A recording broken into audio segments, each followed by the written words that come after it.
Welcome to my channel, The Climate Realist. Today I will present an apocalyptic universe caused by catastrophic climate change. It is the year 2015, as the climate apocalypse begins and the vast majority of life on Earth will end. Here is the trailer for the movie you're about to see, created in 2008. In 2015, we've still failed to address the climate problem. We're going to see more floods, more droughts, more wildfires. Flames cover hundreds of square miles. We expect more intense hurricanes. Well, how warm is it going to get? How much will sea level rise? We don't really know where the end is. Temperatures have hit dangerous levels. Agricultural production is dropping because temperatures are rising. There's about 1 billion people who are malnourished. That number just continually grows. It's June 8th, 2015. One carton of milk is $12.99. Gas has reached over $9 a gallon. I'm scared right now, but I have to get this out. That was the trailer. What you will now see is a supercut of the entire scientific documentary. If you have time, sit back, grab a drink and food, and relax. I suggest viewing what you're about to see as an apocalyptic comedy, but please keep in mind that every single thing is meant to be completely serious and scientific. Not only that, but settled science. So, how will the world evolve for the distant future of 2015 and further?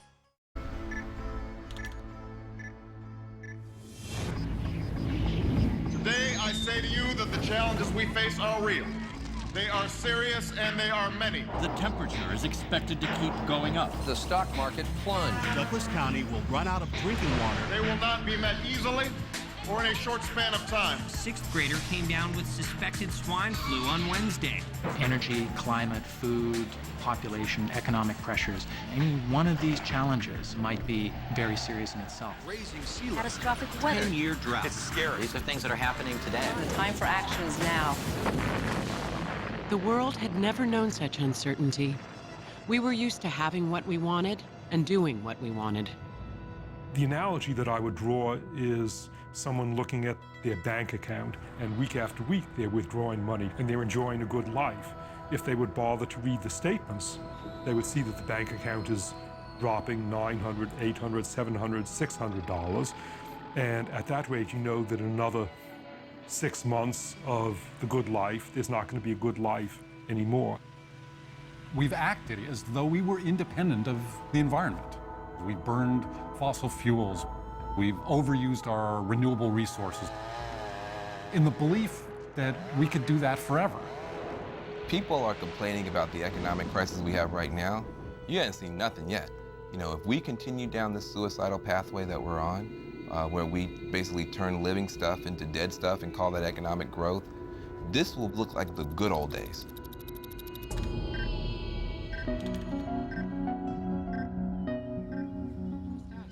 Smart, imaginative people everywhere were working furiously on solutions. Our government was pouring money into alternative energy. It seemed like everyone was growing their own vegetable garden. Windmills were sprouting up all over. People were beginning to understand. But the clock was running out, and nature was always one step ahead. Flowers are blooming earlier, and trees are leafing earlier. Birds are coming back from migration much earlier. If you were to pull back from the Earth, what you would see is sort of a refugee movement, if you will. And species are moving their ranges farther north to get to cool, from south to north, and from the valleys up to the mountaintops.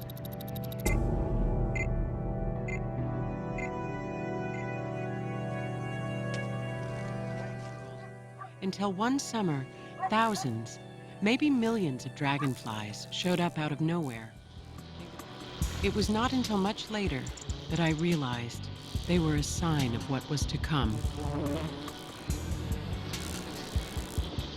Congress today approved a plan to fund the construction of 40 new coal-fired power plants over the next 5 years. The country took the easy way out. Coal was once again touted as our so-called salvation. But the more coal we burned, the faster our planet warmed.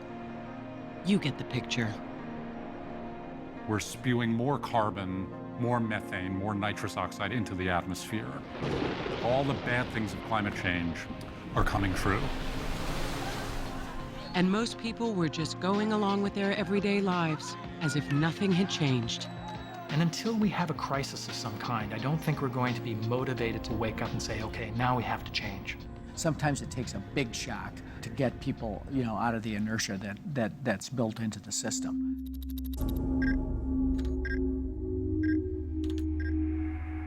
They are calling it the storm of the century, Hurricane Linda, packing Category 5 winds. Those who make the decision not to evacuate face life-threatening danger. Between the howling winds and those giant surging waves, Miami is a very scary place to be right now. 2015 is only 6 years away, but many experts say that if the world has not reached an agreement to massively reduce greenhouse gases by then, we could pass a point of no return.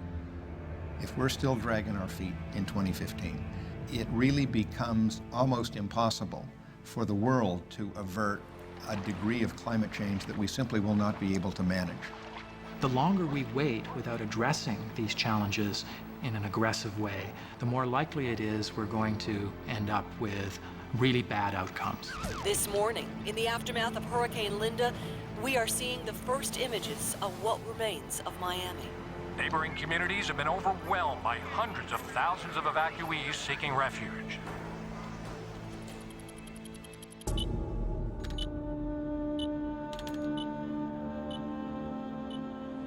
The evacuation center was as big as an airplane hangar. Maybe it was an airplane hangar, and so jammed with people it was hard to move. It was hot, it was noisy. We were there 3 weeks. There was nowhere for us to go, nowhere for anybody to go. Some 250,000 Bangladeshi refugees fleeing from last month's devastating cyclone are massing on the Indian border. Thousands riot as China faces its worst wheat shortages in a decade, the result of seemingly endless drought. Scientists say that if this is how our leaders respond in 2015, the entire planet will be at risk. If we continue on the business as usual trajectory, there will be a tipping point that we cannot avert. We will indeed drive the car over the cliff. There was a story my mother once told me I'll never forget. You put a frog in a pot of cold water and turn the heat on. The water warms so gradually that the frog doesn't notice. It never realizes the precise moment it's cooked. The frog will sit there because it's not able to detect the small changes in temperature that are making its life increasingly dangerous. And we're in the same sort of situation.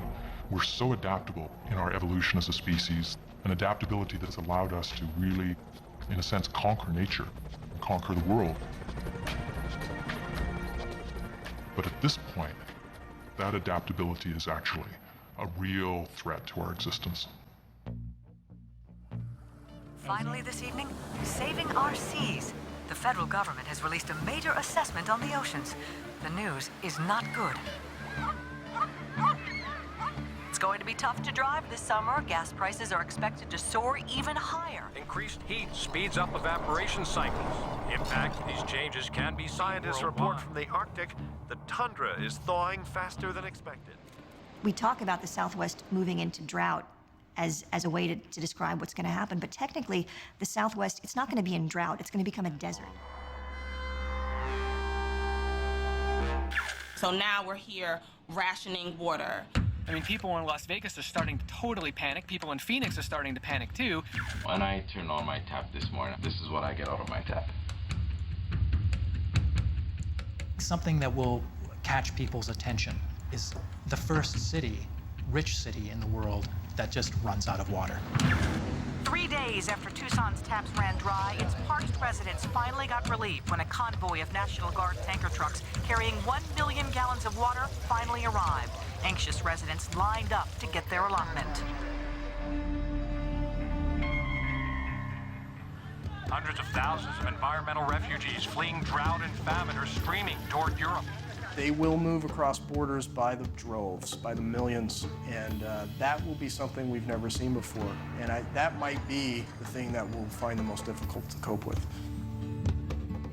From Laredo to Tijuana, millions of Latin Americans are massing along the U.S. border.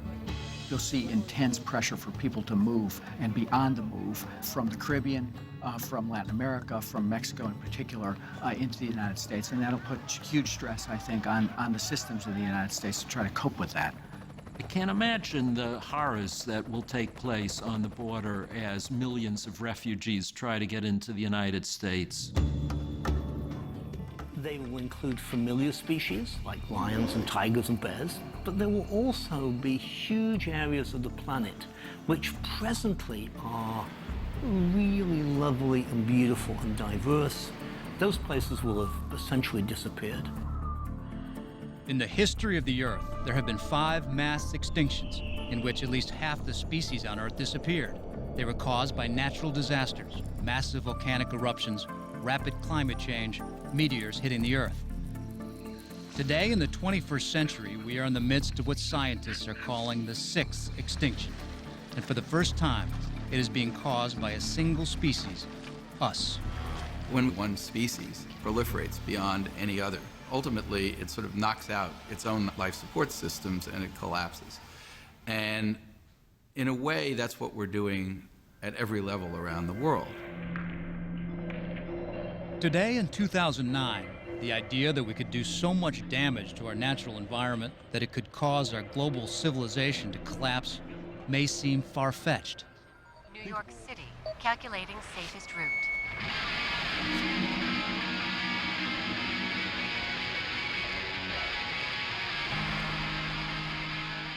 We headed north across the Mojave Desert. By dusk, we were on the outskirts of Las Vegas and greeted by mile after mile of abandoned suburbs and acres of golf courses turned to dust. The silence was eerie. 2050 Lake Mead, one of the great reservoirs of the Southwest on the Colorado River, has finally gone dry. There's not enough water to meet human needs. People in Las Vegas had depended on Lake Mead for almost all their water and power. Las Vegas, I would imagine, is gone. With a drought like that, you've got a city in the desert, and it's going to be really difficult to live there. When we got closer to the Strip, we were lucky to hook up with a convoy headed east. Las Vegas was a strange sight. Most of the hotels dark. All those neon lights gone dead. Sin City had pretty much folded. The safest route heading east today is Route 40. I think it would be almost impossible to do this journey unless you had some form of intelligence as to what areas are lawless or dangerous. I don't think strangers are going to be very friendly.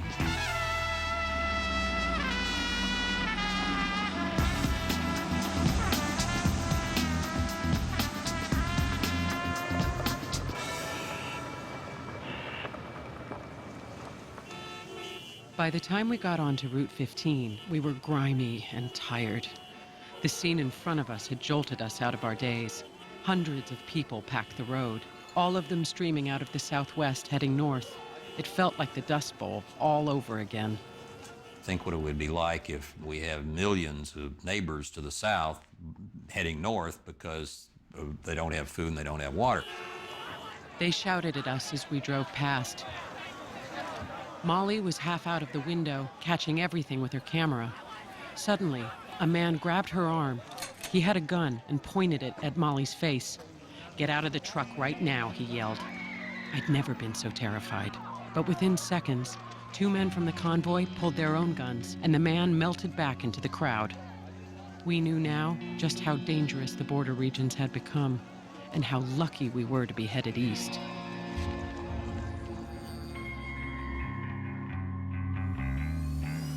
Just as people were migrating, so too were the bugs. In Oklahoma, acres and acres of corn were threatened. The pests will flourish. There's an arms race between breeding crops that are resistant to various pests and the pests themselves, because to the degree that we simplified our food system, we've also made it massively vulnerable. For decades, this had been predicted. These giant farms, which supplied so much of the world's food, were easy prey. People get their seeds from single or just a few manufacturers, and they're genetically very, very similar. So if, in fact, an agent were to come onto the scene that was capable of infecting one, it would rapidly spread. Halfway through Kansas, we split off from the convoy. Climate in general doesn't change smoothly the way, we're used to seeing projections from climate models. We find that the transitions from warm to cold or cold to warm, some of those transitions can be really, really abrupt. Abrupt meaning within the timescale of a decade, or sometimes even less than a decade. We knew there were certain things that could rapidly turn up the heat, but we didn't know what that tipping point would be until it happened.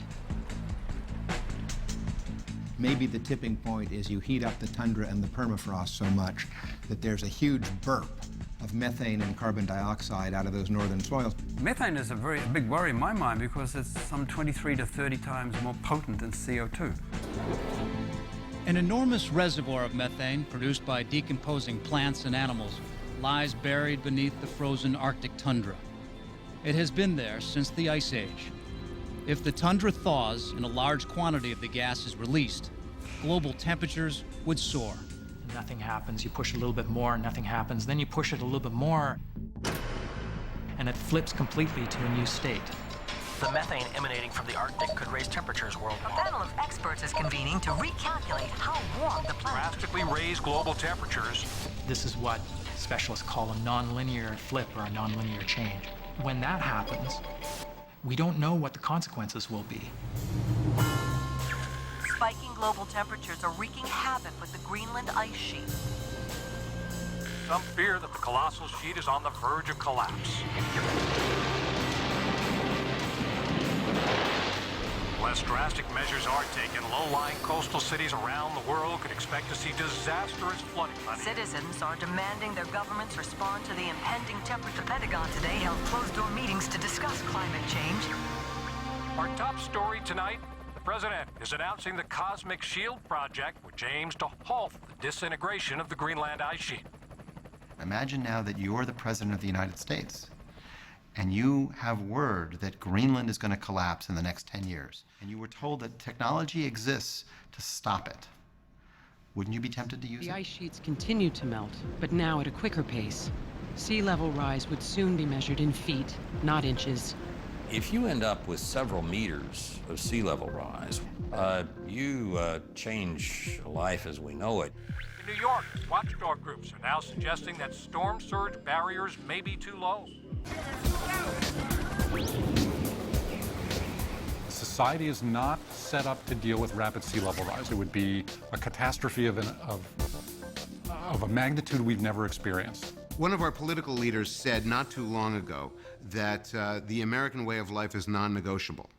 And we're going to discover the hard way that when you don't negotiate the circumstances that are sent to you by the universe, you automatically get assigned a new negotiating partner named reality. And then it will negotiate for you. You don't even have to be in the room. A vicious nor'easter is headed up the East Coast and is expected to hit New York on the high tide this afternoon. Storm surge could be over 20 feet. Information from the mayor's office. It was high tide when the storm hit. Flooding of subway tunnels throughout. 4, 5, and 6 trains are affected. The streets were filling with water. The mayor has made the decision to evacuate City Hall. Something had gone terribly wrong. Seeing truly catastrophic flooding. The tide comes in, and on top of that, the surge. The Holland and Lincoln tunnels are filling with seawater. When New York begins to flood, it'll be total chaos. There's an evacuation order in effect. The Office of Emergency Management says we have to evacuate. But we've got a problem. The subway is full of seawater and is shut down. What do people do?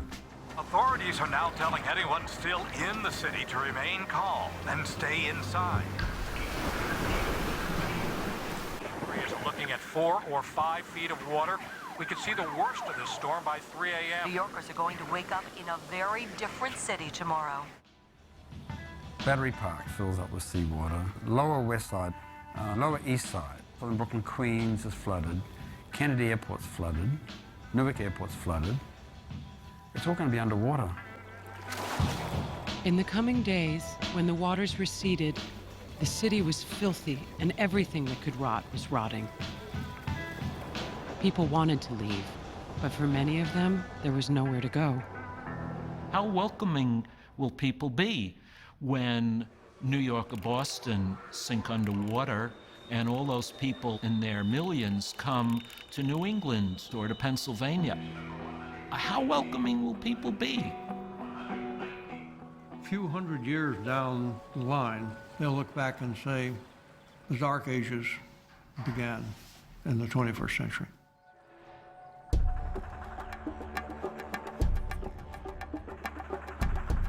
The breakdown would be rather rapid. The flooding of Manhattan would have a real destabilizing effect. The subway tunnels would flood and they would stay flooded. The columns that hold up the streets, they're steel, they will rust, they will corrode. The streets above them start caving in, and lo and behold, we have surface rivers once again in Manhattan. Nature has that momentum, you see, to take this thing back. Practically become like a jungle here. It won't be the asphalt jungle, it'll be the real jungle. Your big skyscrapers here are well anchored into Manhattan schist. On the other hand, they weren't designed to be waterlogged. It just takes one hurricane to hit New York. Buildings are going to start to get taken out.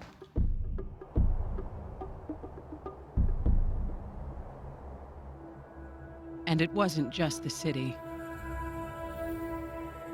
Our whole way of life had crumbled. It is a hard life. The United States is fragmented into 1 million shards.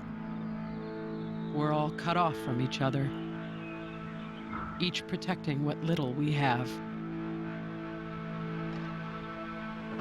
It would be a wrenching transition. It would be a catastrophic transition. It's something we don't want to experience. The Dark Ages were called the Dark Ages for a reason. I fear that we'll see a world like medieval Europe, where you have feudal states fighting for what remains of a source of water, a source of energy.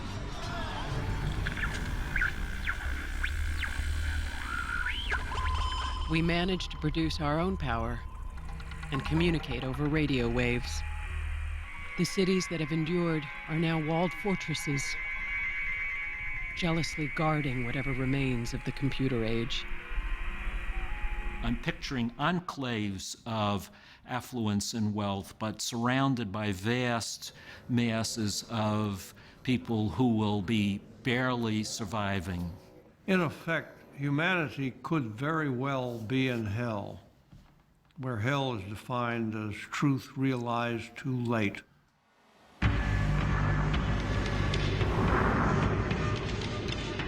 We have had to relearn what we had unlearned centuries before. How to live off the land, how to make do. I think we'll see a world in which literature, the arts, democracy, those will disappear, largely disappear. How much of the wonderful scientific breakthroughs of the 20th and 21st century will still be retained? If it's some electronic-based thing, it could all be lost. You actually ever get outside and just kind of look at the wonder of the world, it takes your breath away. And I think to think of a world where somehow that is taken away is really sad. We're going to leave a planet that is so desperately beaten up that it will probably take hundreds of thousands of years to get it back, to restore it. We will have lost so much of our natural heritage.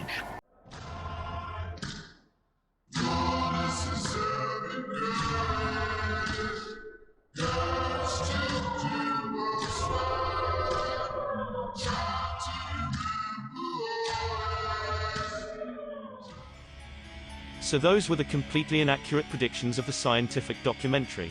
What now follows is propaganda, their suggestions on dealing with the problem that will not emerge in the future. Please pay attention and learn how to avoid falling for emotional manipulation in the future. But our experts say we must act immediately. Where did Lucy's world go wrong? What can we learn from their mistakes? There's a future out there that's a much better future than the present that we're living in right now, to be sure. The problem we face today is how do we get from here to there?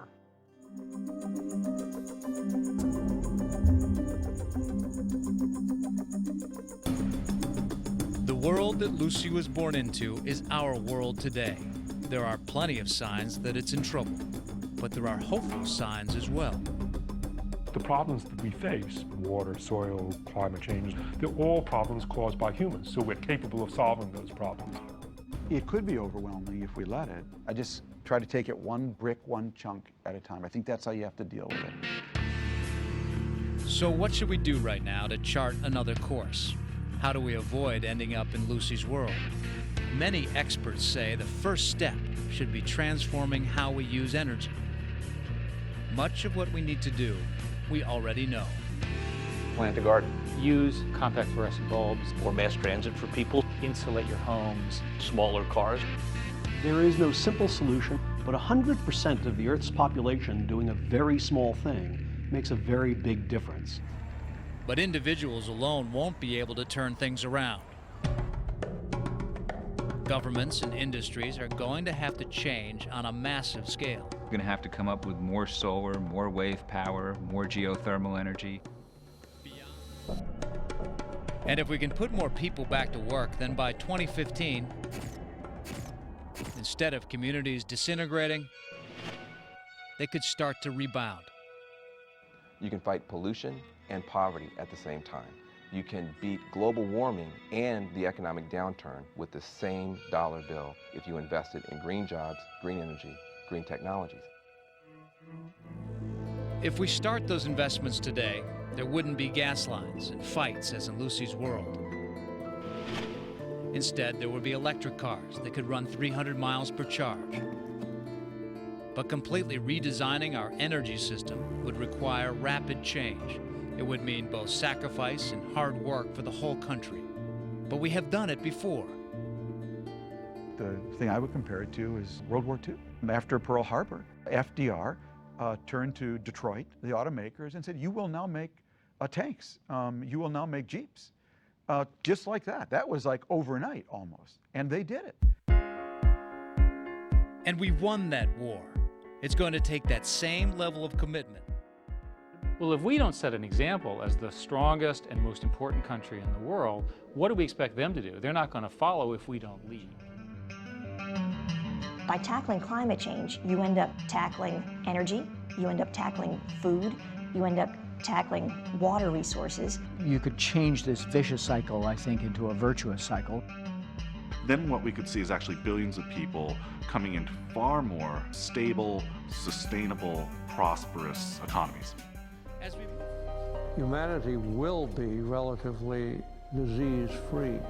Children will be treated as rare treasures. Most people don't realize not only can we change, we must change. And I think that's how you own the future. That's how you take control of I have huge faith in humanity. We will be able to create a world that will have a livable planet for our kids and their kids. That is our opportunity. That is our obligation.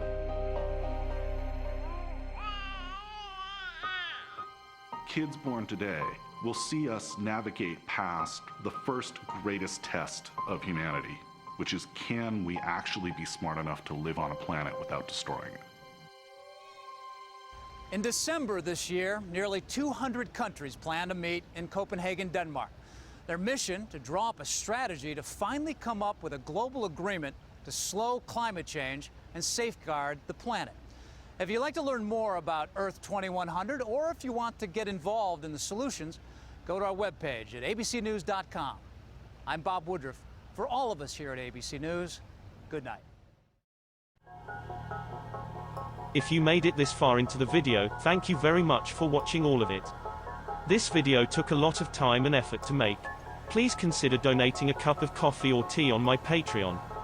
The link for that is in the description. You can also like and share the video, leave feedback in the comments, and most importantly subscribe.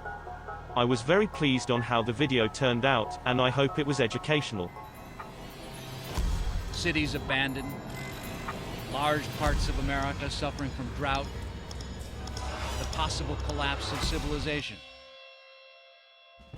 The worst-case scenario in tonight's special broadcast sounds like something out of a science fiction movie, but it is based on the work of some of the world's foremost scientists and thinkers. If you want to learn more about how we developed our ideas, go to abcnews.com and click on Earth 2100. There you'll find an annotated script of the entire program. For each scenario portrayed in our broadcast, we have included the expert quotes and facts on which we base this vision of the future. All ecosystems are extremely stressed by 2050. You will also be able to view expanded sections of selected interviews.